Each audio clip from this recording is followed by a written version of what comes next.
میرے ساتھ جو کچھ بھی ہوا ہے, میری حکومت چلی گئی, جو کچھ بھی ہوا اور امریکی سازش اور اس کے بعد وہ جو دھمکی دی گئی تھی وہ سب کچھ میں نے بھلا دیا. یہ تو خیر ایڈمٹ ابھی کر رہے ہیں, بلا تو انہوں نے پہلے سے ہی دیا تھا. پی ٹی آئی کے بہت سے لوگ کہیں گے او نہیں جی دیکھیں گے بڑے زبردست لیڈر کی نشانی ہوتی ہے, اس کے خلاف سازش میں واقعی ملوث ہونا تو اس بنیاد کے اوپر جنگیں ہو جاتی ہیں. It is quite embarrassing. اچھی خاصی حبس میں جو ہے کارکنوں کی لڑائی ہوگی. نواز شریف صاحب کو یہ تجویز دی گئی ہے کہ لیفٹیننٹ جنرل عاصم منیر کو وائس آرمی چیف بنا دیا جائے. عاصم منیر کے دل میں شریفوں کے لیے کوئی پیار نہیں. جنرل طاہر شمشاد مرزا کو جوائنٹ چیف آف سٹاف بنایا جائے گا. جنرل باجوہ نے سیاست سے دور رہنے کا اعلان کیا ہے.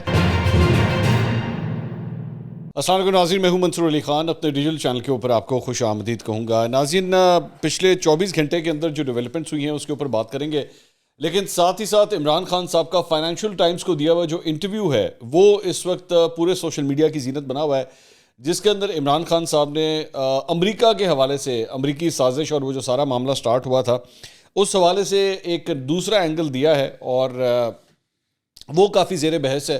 اس کے اوپر یہ بھی اعتراض کیا جا رہا ہے پی ٹی آئی کی جانب سے کہ جناب اس کو رپورٹ بھی غلط کیا گیا ہے. فائنینشیل ٹائمز میں نہیں بلکہ پاکستانی اخباروں نے جس طرح اس کو پک کیا ہے اس پہ اعتراض کیا جا رہا ہے کہ اسے غلط پک کیا گیا ہے. میں اس کو بھی ذرا ڈسکس کرتا ہوں, لیکن سب سے پہلے میں یہ ڈسکس کرنا چاہوں گا کہ جو عمران خان صاحب نے ایکچولی فائنینشیل ٹائمز کو انٹرویو میں کہا ہے وہ ایگزیکٹلی کیا ہے. سب سے پہلے جو سب سے امپورٹنٹ پوائنٹ ہے اس میں انہوں نے کہا ہے کہ as far as I am concerned it is over, it's behind me. Our relationship with the US has been as of a master-servant relationship or a master-slave relationship. And we've been used like a hired gun. But for that, I blame my own governments more than the US. So basically, مطلب انہوں نے اس کو یہ کہا ہے کہ جی اب میرے ساتھ جو کچھ بھی ہوا ہے, میری حکومت چلی گئی, جو کچھ بھی ہوا اور امریکی سازش اور اس کے بعد وہ جو دھمکی دی گئی تھی وہ سب کچھ میں نے بھلا دیا ہے, وہ میرے پیچھے چلا گیا. اور انہوں نے کہا کہ ہمارا امریکہ کے ساتھ جو رشتہ رہا ہے وہ ہمیشہ ایک مالک اور نوکر کا رہا ہے یا مالک اور غلام کا رہا ہے. تو ہمیں جو ہے بالکل ایک کرائے کی بندوق کی طرح جو ہے وہ ہمیں رکھا گیا ہے. اور لیکن اس کے لیے میں اپنی حکومتوں کو جو ہے میں زیادہ بلیم کرتا ہوں امریکہ سے. اب ذرا اسپیسیفکلی اگر اس بات کے اوپر آ جائیں تو سب سے امپورٹنٹ بات تو یہ ہے کہ جتنا وہ جو ٹوپی ڈرامہ ہوا ہے پچھلے 7 مہینے میں, جس کی بنیاد کے اوپر یہ سارے جلسے ہو رہے ہیں اور یہ جو کچھ بھی ہوتا رہا ہے, یہ اسی دن جس دن 27 مارچ کو عمران خان صاحب نے اسلام آباد کے اندر وہ جو مراسلہ لایا تھا نا, تو میں نے اسی دن یہ کہہ دیا تھا کہ یہ سارا ٹوپی ڈرامہ ہے اور یہ وقت کے ساتھ پتہ بھی لگ گیا ہے.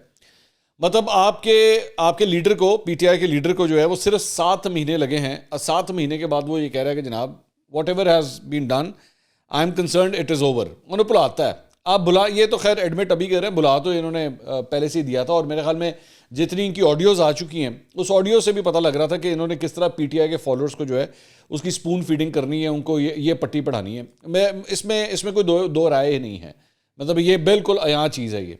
اب اس کے اندر بھی مجھے پتا ہے پی ٹی آئی کے بہت سے لوگ کہیں گے او نہیں جی دیکھیں گے بڑے زبردست لیڈر کی نشانی ہوتی ہے کہ اس نے کہا کہ جی آگے دیکھنے کی ضرورت ہے, آگے دیکھنے کی ضرورت ہے. اس طرح نہیں ہوتا بھائی, اس طرح نہیں ہوتا. مجھے آپ ذرا دنیا کی تاریخ اٹھا کے دکھا دیجئے جب ایک الیکٹڈ گورنمنٹ کو اگر کوئی دوسرا ملک گرا دے یا اس کے خلاف سازش میں واقعی ملوث ہونا تو اس بنیاد کے اوپر جنگیں ہو جاتی ہیں, آپس میں جنگیں ہو جاتی ہیں, آپس میں ایک دوسرے کے سفارتکاروں کو نکال دیا جاتا ہے. آپ نے سوائے جو میکسیمم سٹیپ لیا ہے, میکسیمم سٹیپ امریکہ کے خلاف لیا ہے, وہ آپ نے ان کے ایمبیسڈر کو ایک ڈیمارش دیا ہے بس. اور میں نے اس وقت بھی یہ بات کی تھی کہ ڈیمارش وغیرہ کرنا یہ بڑی ایک نارمل روٹین ہے ڈپلومیٹک لینگویجز کے اندر, مینرز کے اندر ایک بڑی عام سی چیز ہے یہ. آپ کو کوئی چیز ناپسند اگر آتی ہے تو آپ اس کے اوپر ڈیمارش کر دیتے ہیں. آپ کے کسی سفارتکار نے جو ہے وہ لینگویج درست یوز نہیں کی, اس بات کے اوپر آپ ڈیمارش کر دیتے ہیں اس کو. تو زیادہ سے زیادہ یہی ہوتا ہے. اس سے اگلے جب سٹیپس لیے جاتے ہیں نا, اس سے پتہ لگتا ہے کہ ہاں یار آپ کو واقعی کتنے کو آپ افینڈ ہوئے ہیں. آپ کسی کے ایمبیسڈر کو یا تو باہر نکالتے ہیں یا آپ ان کا ڈپلومیٹک سٹاف جو ہے آپ اس کو بھی جو ہے وہ کم کر دیتے ہیں. آپ کہتے ہیں جی ان میں سے 3 بندے 4 بندے ہمارے ناپسندیدہ ہیں, ان کو باہر نکال دیں. یا آپ کی اپنی ایمبیسی جو وہاں پہ ہوتی ہے امریکہ کے اندر, آپ وہاں سے اپنا سٹاف کم کر دیتے ہیں. تو مطلب اس طرح کے سٹیپس ہوتے ہیں جو لیے جاتے ہیں. آپ نے جو بیئر منیمم سٹیپ تھا نا ڈیمارش کرنے کا, بس آپ نے وہ کیا. تو وہ ان تمام چیزوں سے پہلے ہی پتہ لگ گیا تھا. یہ سارا کا سارا ٹوپی ڈرامہ ہے. یہ فائنینشیل ٹائمز کے اندر جو انہوں نے باتیں کی ہیں نا, میں سوشل میڈیا کے اوپر دیکھ رہا تھا, لوگ بڑے حیران ہو رہے ہوتے کہ اب یہ انہوں نے یہ کہہ دیا, یہ کہہ دیا. کچھ نہیں, یہ پہلے سے پتا تھا, یہ پہلے سے پتا تھا. اقرار صرف اب جا کے کیا ہے. اور یہ ہم تو آپ کو پچھلے 7 مہینے سے کہہ رہے تھے کہ یہ لالی پاپ دیا جا رہا ہے پی ٹی آئی کے فالوورز کو, اور کچھ بھی نہیں ہے اس کے علاوہ. تو وہ انہوں نے فائنینشیل ٹائمز میں صرف اقرار کیا ہے.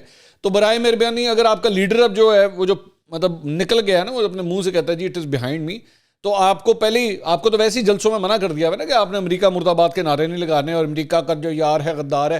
کتنا عجیب لگتا تھا وہ 18 19 20 سال کے لونڈے جو ہے وہ بیٹھ کے وہ جب امریکہ کے نعرے لگاتے تھے, اے وڈے بھائی کنٹینر کے اوپر کھڑے ہو کے ان کو منع کر رہے تھے خبردار نعرے نہیں لگانے. اس سے پتہ لگ چکا ہوا تھا, اس سے پتہ لگ چکا کنڈا کو بہادر ہے نا تھوڑا لیڈر, اس سے پتہ لگ چکا ہوا تھا اس بات کا.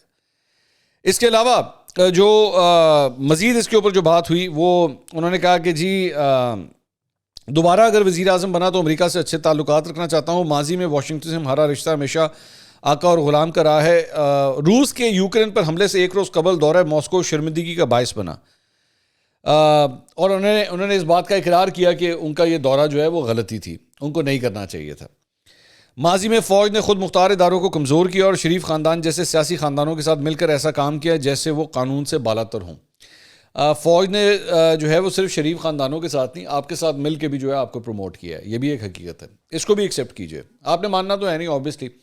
جو شخص جو ہے وہ یہ کہتا ہے کہ جناب 2018 کے انتخابات میں اپنے بل بوتے کے اوپر جیتا ہوں اور اسٹیبلشمنٹ کی مدد کے بغیر جیتا ہوں, اس سے زیادہ بڑی بات کیا ہونی ہے. انہوں نے کہا کہ میرے مستقبل کے منصوبے میں پاک فوج تعمیری کردار ادا کر سکتی ہے, مگر اس میں توازن ضروری ہے. ایسا نہیں ہونا چاہیے کہ حکومت عوام کی منتخب کردہ ہو اور اختیار کسی اور کے پاس ہو.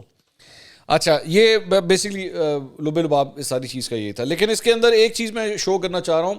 ڈان نے ایکچولی اس کی جو ہیڈنگ لی ہے, انہوں نے جو ہیڈنگ بنائی ہے, اپنی ہیڈ لائن لی ہے اس خبر کے اوپر, انہوں نے لکھا P T I chairman no longer blames U S for his ouster. مطلب انہوں نے کہا کہ جی عمران خان صاحب جو ہیں وہ اب امریکہ کو بلیم نہیں کرتے کہ ان کو نکالنے کے حوالے سے. میرا خیال میں تھوڑی سی مس لیڈنگ ہیڈ لائن ہے, اور اس پہ پی ٹی آئی کے لوگوں نے احتجاج کیا, اور میں ایگری کرتا ہوں کہ احتجاج صحیح کیا ہے, کیونکہ یہ کہنا کہ it is behind me, it is over me, اس کا مطلب یہی ہے کہ جی میں بھول چکا ہوں اور میں اب اس سے آگے آ چکا ہوں. لیکن یہ کہنا کہ وہ امریکہ کو بلیم نہیں کرتے, ایسا انہوں نے کہیں نہیں کہا. یہ تھوڑا سا مس لیڈنگ ہے. میں یہ کہہ سکتا ہوں, یہ میرا تجزیہ ہے, آپ رپورٹ کر رہے ہیں, میں بار بار یہ کہتا ہوں کہ رپورٹنگ آپ کی ایکوریٹ ہونی چاہیے, رپورٹنگ آپ کی لیفٹ سے رائٹ نہیں ہو سکتی. تجزیے جو ہیں وہ آپ کا اپنا اوپینین ہے, آپ میرے اس تجزیے سے اختلاف کر سکتے ہیں, رپورٹنگ لیکن غلط نہیں ہو سکتی. یہاں پہ ڈان نے میرے خیال میں رپورٹنگ میں غلطی کی ہے, کیونکہ انہوں نے یہ بات نہیں کی. انہوں نے یہ کہا ہے کہ جی اٹ از بیہائنڈ می. میرا اس کے اوپر تجزیہ یہ ہے کہ it can not be behind you just in 7 months, it's not possible. لیکن آپ یہ کہتے ہیں جی میں نے 7 مہینے میں نے سب کچھ بلا دیا اور سب کچھ پیچھے چلا گیا. خیر, تو میرے خیال میں اس معاملے کے اوپر جو ڈان کے اوپر جو کرٹیسزم پی ٹی آئی کی لیڈرشپ کر رہی ہے, میرے خیال میں وہ صحیح کر رہی ہے. یہ ہیڈ لائن ذرا مس لیڈنگ ہے, اور میں ڈان جیسے ادارے سے ایکسپیکٹ نہیں کرتا کہ وہ اس طرح غلط رپورٹ کرے. اس کے علاوہ دیگر خبروں کے اندر ایک خبر جو ہے وہ یہ آئی کہ فیصل آباد میں عمران خان صاحب نے اور نوشہرہ میں جو ہے ویڈیو لنک کے ذریعے انہوں نے خطاب کیا. فیصل آباد سے ایکچولی ایک خطاب کے دوران جو ہے ان کے پنڈال کے اندر جو ہے کرسیاں کھینچنے کے اوپر کارکنوں کے 2 گروپ آپس میں لڑ پڑے, اور جھگڑا کافی طول پکڑ گیا. ایک دوسرے کے اوپر مکے ڈنڈے کرسیاں برسائی گئیں. اب ویسے ظاہری بات ہے اس چیز کو بڑھا چڑھا کے بھی پیش کیا جاتا ہے, وہ دیکھیں جی کیا ہو گیا, لیکن ہر جلسوں کے اندر کوئی نہ کوئی لڑائیاں ہوتی ہیں. یہ نون لیگ کے جلسوں میں بھی ہوتی ہے, یہ پیپلز پارٹی کے جلسوں میں بھی ہوتی ہے, لیکن جس پارٹی کے بھی جلسے کے اندر اس قسم کا واقعہ پیش آتا ہے it's quite embarrassing for them obviously, کیونکہ اس سے نظر آتا ہے کہ آپ کی پارٹی کے اندر کوئی ڈسپلن ہی نہیں ہے, عجیب ہبڑا دبڑی مچی ہوئی ہے. اور اب آپ اگر فوٹیج بھی آپ دیکھیں تو اٹ از کوائٹ امبیرسنگ, مطلب یہ جو کچھ بھی ہو رہا ہے اچھی خاصی آپس میں جو ہے کارکنوں کی لڑائی ہوگی. اس کے علاوہ جنگ میں یہ رپورٹ ہوا ہے کہ نوشہرہ میں پی ٹی آئی کے جلسے سے عمران خان کے ویڈیو لنک پر خطاب شروع ہوتے ہی کارکنان وہاں سے روانہ ہونا شروع ہو گئے. پنڈال میں لگائی گئی کرسیاں خالی تھیں. پرویز خٹک, اسد کیسر, عاطف خان بغیر تقاریر واپس روانہ ہوئے. جلسے کا ٹائم 5 بجے رکھا گیا تھا. قائدین 2.5 گھنٹہ لیٹ پہنچے. جلسے کے لیے صبح سے سڑک کو بھی بند کیا گیا ہوا تھا. اور جلسے سے پی ٹی آئی رہنما شہرام ترکئی اور 2 MPs نے مختصر خطاب کیا. تو یہ کل تک کی جو ہے اپڈیٹس یہ تھی. اس کے علاوہ اسلام آباد یہ سپریم کورٹ میں جو ہے وہ پی ٹی آئی نے عمران خان حملے کے مقدمے کے لیے سپریم کورٹ لاہور, کراچی, پشاور اور کوئٹہ رجسٹری میں آئینی درخواست جو ہے وہ دائر کر دی ہے, جس میں نامزد ملزمان کے نام FIR میں نامزد ملزمان کے نام نہ شامل کرنے کے اقدام کو چیلنج کیا گیا ہے. آپ کو یہ میں بتا دوں کہ یہ آلریڈی کیس جو ہے وہ سپریم کورٹ نے ٹیک اپ کیا ہوا ہے, اور جو FIR آفیشلی جو لانچ ہوئی ہے اس کو انہوں نے سبمٹ بھی کرا دیا ہوا ہے. تو آج پی ٹی آئی نے باقاعدہ طور پر اب سپریم کورٹ سے رابطہ کر لیا ہے کہ جی FIR میں جو نام ہم ڈلوانا چاہتے ہیں وہ نام ڈالے جائیں. اس درخواست میں جو ہے شاہ محمود قریشی, عثمان بزدار, شفقت محمود اور دیگر ارکان پارلیمنٹ نے بھی جو ہے اس کے اوپر سائن کیے ہیں. یہ درخواست جو ہے آئین کے آرٹیکل 184(3) کے تحت جو ہے وہ دائر کی گئی ہے. اس میں اعظم سواتی کے واقعے اور عرش شریف کے پسماندگان کی داد رسی کی استدعا بھی کی گئی ہے. عثمان بزدار نے درخواست ڈپٹی رجسٹرار سپریم کورٹ اعجاز گرائیہ کے پاس جمع کروائی ہے. ڈپٹی رجسٹرار نے تحریک انصاف کی آئینی درخواست وصول کر کے درخواست کا ڈائری نمبر بھی فراہم کر دیا ہے. تو اس میں یہ موقف اپنایا گیا ہے کہ عمران خان پر حملہ, اعظم سواتی کی مبینہ ویڈیو اور عرش شریف کے قتل کی عدالتی تحقیقات کروائی جائیں. اب تمام واقعات کے لیے جوڈیشل کمیشن قائم کیا جائے. سابق وزیر عمران خان پر قاتلانہ حملے کی اعلیٰ سطح پر تحقیقات کروائی جائیں. شہباز شریف صاحب آلریڈی یہ بات کہہ چکے ہیں کہ اس معاملے کی جو ہے, اور وہ اس سلسلے میں آلریڈی لیٹرز لکھ چکے ہیں کہ اس کی تحقیقات جو ہے وہ ہونی چاہیے. اس کے علاوہ شہباز شریف صاحب جناب لندن سے وطن واپس پہنچ گئے ہیں. وہ بیسکلی کلائمیٹ چینج کے حوالے سے جو کانفرنس تھی اسے اٹینڈ کرنے کے لیے ایجپٹ گئے تھے. وہاں سے اس کے بعد وہ لندن چلے گئے تھے. وہاں پہ ان کا جو سٹے تھا وہ ذرا لمبا ہو گیا تھا, اور اس کے بعد انہوں نے جس دن آنا تھا اس دن طبیعت کی خرابی کی باعث جو ہے دوبارہ اس کو جو ہے ایکسٹینڈ کیا گیا تھا. اس کے علاوہ ایک اور خبر یہ ہے کہ PDM رواں ہفتے اپنا ایک اہم اجلاس جو ہے وہ بلانے کا ارادہ رکھتی ہے, اور اس سلسلے میں مولانا فضل الرحمان نے تمام PDM کی جماعتوں سے جو ہے رابطے شروع کر دیے ہیں. میاں جاوید لطیف صاحب نے جناب کہا ہے کہ نواز شریف صاحب دسمبر کے تیسرے ہفتے میں پاکستان آ رہے ہیں. انہوں نے ڈیٹ بھی اناؤنس کر دی ہے. ساتھ ہی ساتھ انہوں نے یہ بھی کہا ہے کہ قبل الوقت الیکشن کا کوئی امکان نہیں ہے. آرمی چیف کی تقرری آئین و قانون میں رہ کے سینیورٹی اور میرٹ پر ہوگی. اچھا, جاوید لطیف صاحب نے پچھلے سال بھی دسمبر کے حوالے سے یہی کہا تھا کہ جی دسمبر میں نواز شریف صاحب آ رہے ہیں, لیکن نواز شریف صاحب نہیں آئے تھے. اب انہوں نے دوبارہ اس بات کا اعلان کیا ہے. اس کے علاوہ ایک اور خبر جو ہے, صحافی اسد طور صاحب نے اپنے ایک ویلاگ کے اندر یہ کہا ہے کہ جی لندن میں نواز شریف صاحب کو یہ تجویز دی گئی ہے کہ لیفٹیننٹ جنرل عاصم منیر کو وائس آرمی چیف بنا دیا جائے, اور جس سے وہ 4 سال کے 4 اسٹار جنرل بن جائیں گے, یعنی جنرل بن جائیں گے, اور ان کو 3 سال کی مدت ملازمت میں ان کا اضافہ ہو جائے گا. یہ اس طرح کا کام جو ہے وہ مشرف صاحب کے دور میں بھی ہو چکا ہے, جب جنرل اشفاق پرویز کیانی کو وائس آرمی چیف بنایا گیا تھا. تو یہ کہا جا رہا ہے کہ نواز شریف صاحب نے جو ہے یہ تجویز مان لی ہے, اور اب ایسا ہی ہوگا کہ عاصم منیر صاحب کو جو ہے وہ وائس آرمی چیف بنا دیا جائے گا. اس کے علاوہ انہوں نے کہا ہے کہ جی جنرل ساحر شمشاد مرزا کو جوائنٹ چیف آف سٹاف بنایا جائے گا. اب اس کے اندر صرف جو تھوڑی سی میری معلومات کے مطابق تھوڑا سا ایک پرابلم ہے, وہ یہ ہے کہ جنرل اشفاق پرویز کیانی کو جب وائس آرمی چیف بنایا گیا تھا تو اس میں ایک ریزن یہ بھی تھی کہ اس وقت جو آرمی چیف تھے وہ جنرل پرویز مشرف تھے, اور انہوں نے وہ اس وقت وہ کمانڈ سنبھالی ہوئی تھی آرمی چیف کی, جس کی وجہ, اور وہ پریزیڈنٹ بھی تھے, جس کی وجہ سے ایک وائس آرمی چیف کی ضرورت پڑی تھی. لیکن اب جو ہے وہ ایک سویلین گورنمنٹ ہے, تو سویلین گورنمنٹ ہوتے ہوئے وائس آرمی چیف بنایا جا سکتا ہے یا نہیں بنایا جا سکتا, یہ ایک سوالیہ نشان ہے جس کو میرے خیال میں جو حل طلب ہوگا. لیکن یہ حقیقت ہے کہ فرنٹ رنرز میں جنرل عاصم منیر کا نام ہی بار بار آ رہا ہے. اچھا, اس سے ریلیٹڈ ہی ایک اور خبر جو ہے آج ڈان میں عاطق الرحمان کی یہ خبر آئی ہے, it's not over till it's over. اس کے اندر انہوں نے یہ بات کہی ہے کہ جی اس میں انہوں نے کہا حالیہ دنوں میں فوج کے سیاسی کردار پر بہت زیادہ بات چیت شروع ہو گئی ہے, جس کے بعد جنرل باجوہ نے سیاست سے دور رہنے کا اعلان کیا ہے. انہوں نے کہا کہ دونوں اطراف ایسا آرمی چیف چاہتے ہیں جو خود کو سیاست اور معیشت سے دور رکھے. تمام امیدواری قابل ہیں, لیکن کچھ امیدواروں کی مخصوص کیمپ سے وابستگی نے معاملے کو پیچیدہ کر دیا ہے. انہوں نے کہا کہ جنرل عاصم منیر کو نواز شریف کا فیورٹ سمجھا جا رہا ہے, لیکن ایک سینئر نون لیگی رہنما کے مطابق ان کے یعنی کہ عاصم منیر کے دل میں شریفوں کے لیے کوئی پیار نہیں ہے. میرا خیال میں تو بہت اچھی بات ہے اگر ایسا ہی ہے. ظاہری بات ہے, میں ہمیشہ ہی سمجھتا ہوں کہ کسی بھی آرمی چیف کو جو ہے وہ کسی کیمپ کا حصہ نہیں ہونا چاہیے کہ جی وہ ایک ون سائیڈڈ ہو. بالکل اچھی بات ہے, اگر ان کے دل میں نواز شریف کے لیے کوئی پیار نہیں ہے تو یہ بہت اچھی بات ہے, ہونا بھی نہیں چاہیے. انہوں نے کہا کہ کھیل اب حقیقت کے بجائے ادراک کا ہے. ایک خیال یہ بھی پایا جاتا ہے کہ ایک امیدوار اس کا یا ان کا آدمی ہے, اور اس چیز نے غیر ضروری تنازع پیدا کر دیا ہے. اچھا, امپورٹنٹ بات یہ ہے کہ ادارے کا جھکاؤ, انہوں نے کہا کہ پرسیپشن یہ ہے, پرسیپشن کا لفظ استعمال کیا, ادارے کا جھکاؤ لیفٹیننٹ جنرل ساحر شمشاد مرزا کی طرف نظر آتا ہے, یہ حقیقت ہے. لیکن ان کو عمران خان صاحب سے ہمدردی رکھنے والا بھی سمجھا جاتا ہے.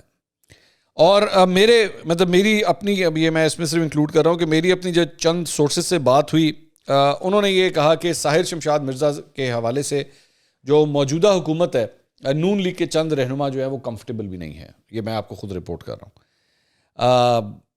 اور صرف اس کی وجہ صرف یہ پرسیپشن نہیں کہ ان کی عمران خان صاحب سے ہمدردی ہے, کچھ اور وجوہات بھی ہیں جس کی وجہ سے وہ ان سے کمفرٹیبل نہیں ہیں. البتہ یہ مطلب کہا گیا ہے کہ جنرل سائر شمشاد میں وہ تمام صلاحیتیں موجود ہیں جو ایک آرمی چیف میں ہونی چاہیے, مگر ان کے خیال میں وہ عمران خان صاحب سے ہمدردی جو ہے ان کی چوائس کو شاید روک سکتے ہیں. لیفٹیننٹ جنرل نعمان محمود, ان کو بہت ریجڈ تصور کیا جاتا ہے, بڑے سخت ہیں وہ. لیفٹیننٹ جنرل محمد عامر کو پیپلز پارٹی کا جز سمجھا جا رہا ہے, اور اس امیدوار سے متعلق یہ خیالات ان کو آرمی چیف کی دوڑ سے باہر کر سکتے ہیں. جنرل فیض حمید تو اوبویسلی سبھی جانتے ہیں کہ وہ کافی کنٹروورشل ہو چکے ہیں, اور ان کا جھکاؤ تو ویسے ہی پی ٹی آئی اور عمران خان صاحب کی طرف ہے. اور جنرل اظہر عباس البتہ ایک تیسرے آپشن کے طور پہ سامنے آ رہے ہیں. ان کے بارے میں کہا جا رہا ہے کہ بڑے پروفیشنل ہیں, زیادہ بات چیت نہیں کرتے, ان کی سفارشیں بھی کہیں سے نہیں ہیں, ان کا جھکاؤ بھی جو ہے وہ کسی طرف نہیں ہے, اور ان کے اوپر کسی قسم کا کوئی لیبل نہیں لگا ہوا. تو لیکن ساتھ ہی ساتھ یہ بھی میں تھوڑی دیر پہلے میں نے آپ کو آج سے میرے خیال میں 2-3 دن پہلے اپنا ایک ویلاگ کیا تھا, تو میں نے اس میں کہا تھا کہ یہاں پہ چند ایسے افراد کے حوالے سے بھی تیاری شروع کی گئی ہے چند حلقوں کی جانب سے, کہ جس طرح جنرل باجوہ کے حوالے سے جب ان کو اپوائنٹ کیا گیا تھا تو ان کے مذہب کے اوپر, مسلک کے اوپر جو ہے وہ ایک پوری کیمپین شروع ہو گئی تھی. اس کے تانے بانے جو ہے وہ کہاں تک جاتے ہیں میں اس ڈیٹیل میں نہیں جا رہا, لیکن اس وقت ایک کام سٹارٹ ہوا تھا. یہاں پہ بھی جو ہے اس قسم کی تیاری کی ہوئی ہے. یہ میں آپ کو ابھی سے بتا رہا ہوں کہ اگر تو ان لوگوں میں سے یہ جو آخری نام میں نے بھی لیا تھا, اگر ان کو چوز کیا جاتا ہے تو اس قسم کے اٹیک ان کے اوپر بھی کیے جا سکتے ہیں, مطلب ٹرولنگ اٹیکس کی میں بات کر رہا ہوں. تو آئی ہوپ ایسا نہ ہو. اس کے علاوہ انہوں نے اپنی اس خبر میں لکھا ہے کہ جی عمران خان کے آرمی کو عوام میں اس قدر وہ فوج کو اس قدر وہ ڈسکس کرنے کی وجہ سے نون لیگ اس وقت فیصلے کا پریشر لے رہی ہے. ذرائع کے مطابق معاملے کو حقیقت کے ذریعے حل ہونا چاہیے, لیکن حقیقت سے زیادہ پرسیپشنز حاوی ہیں اس وقت. میرٹ کے مطابق تمام امیدوار قابل ہیں, لیکن ہر امیدوار کے بارے پر پرسیپشن نے معاملہ یہاں تک پہنچا دیا ہے. تو یہ انہوں نے ایک خبر شیئر کی ہے. اس کے علاوہ صحافی شاہد حسین ہیں, انہوں نے ایک ٹویٹ کی ہے جو میرے خیال میں خاص طور پہ پی ٹی آئی کو ذرا غور سے دیکھنی چاہیے. انہوں نے کہا کینال روڈ سے منسلک ظہور الہی روڈ پر, یہ انہوں نے ٹیگ کیا ہے مونس الہی اور پرویز الہی کو اس ٹویٹ پہ. انہوں نے کہا کینال روڈ سے منسلک ظہور الہی روڈ پر آپ کے گھر اور پروٹوکول کی وجہ سے سگنل فری کینال روڈ پر اب قطاریں ہی لگی رہتی ہیں. ایک انڈر پاس سے دوسرے انڈر پاس تک 1 منٹ کا فاصلہ 15 منٹ میں طے ہوتا ہے. خلق خدا آپ کے وزیر اعلیٰ بننے کی وجہ سے مشکل میں رہتی ہے. یہ رہا آپ کا پروٹوکول جس کے بارے میں آپ لوگ بڑی چھلانگیں مارتے تھے نا, خاص طور پہ پی ٹی آئی کے فالوورز. یہ رہا آپ کا پروٹوکول, آپ کا ہی وزیر اعلیٰ ہے اور وہ ظہور الہی روڈ کے اوپر انہی کا گھر ہے, اور اس پروٹوکول کے چکر میں عوام کس حد تک کھجل خوار ہو رہی ہے, یہ سارا آپ کے سامنے. اگلی ویڈیو میں دوبارہ ملاقات ہوگی. اللہ حافظ.